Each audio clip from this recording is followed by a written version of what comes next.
कोलाड इथं स्थानिकांचे साखळी उपोषण. महामार्गाच्या कामात भुयारी मार्गाची मागणी. मागणीकडे दुर्लक्ष झाल्याने स्थानिकांमध्ये नाराजी. 4 दिवसांपासून साखळी उपोषण सुरू. मुंबई गोवा महामार्गावर कोलाड इथं स्थानिकांनी साखळी उपोषण सुरू केलंय.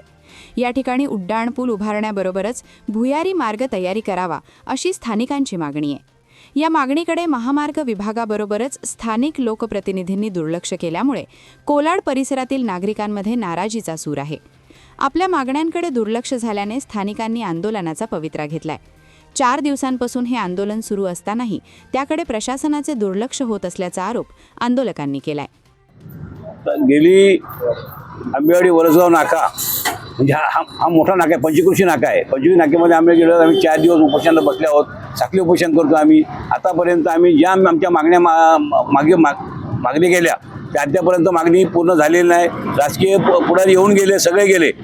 राज्याचे बांधकाम मंत्री येऊन गेले, तेवढे आम्ही करतो. अद्यापर्यंत कोणी शासकीय व्यक्ती कोण फिरकलं नाही, कुठले अधिकारी वर्ग फिरकलं नाही. तर आमच्या मागण्या एवढ्याच आहेत की तिथे अंडरपास आम्हाला एवढी मराठी शाळा आहे, ग्रामपंचायत कार्यालय आहे, ज्येष्ठ नागरिक सभागृह आहे, एक आपल्या शासकीय दवाखाना आहे आणि मराठी शाळा, ज्येष्ठ बाजारपेठ आहे.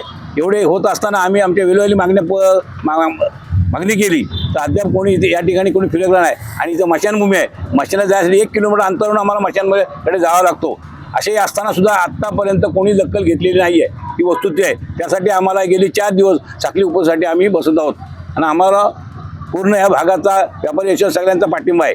संपूर्ण ह्या पंचकृषीचा पूर्ण पाठिंबा आहे. त्यासाठी आम्ही साखळी उपोषणाला बसलेला. आमच्या प्रमुख मागण्या या नॅशनल हायवेच्या संदर्भात एवढंच आहे. आम्ही वारंवार त्यांच्यावर तक्रारी केल्या, मागण्या केल्या की आम्हाला इथे 2 अंडरपास पाहिजे. हा 1 किलोमीटरचा जो व्हीओपी त्यांनी बसवलेला आहे त्या व्हीओपीमध्ये पलीकडे जाण्यासाठी आम्हाला 2 अंडरपासची गरज आहे. का नाही 1 किलोमीटर राऊंड मारून आम्हाला या प्रमुख ठिकाणी यायला लागतंय. आणि हा त्रास सर्वसामान्य लोकांना होतोय, नागरिकांना होतोय, सर्वसामान्य व्यापारी वर्गाला सुद्धा होतोय. आणि हा टाळण्यासाठी आम्ही हे उपोषण उपसलेलं आहे. या सर्व्हिस रोडसाठी सुद्धा यांनी अजूनपर्यंत काम पूर्ण केलेलं आहे. गटारावरची झाकणं सुद्धा अजून त्यांनी बसवलेलं आहेत. त्यामुळे या प्रशासनाचा आणि नॅशनल हायवेचा तसेच या ठेकेदारच्या विरोधात आम्ही हे साखळी उपोषण इथं अवलंबलेलं आहे.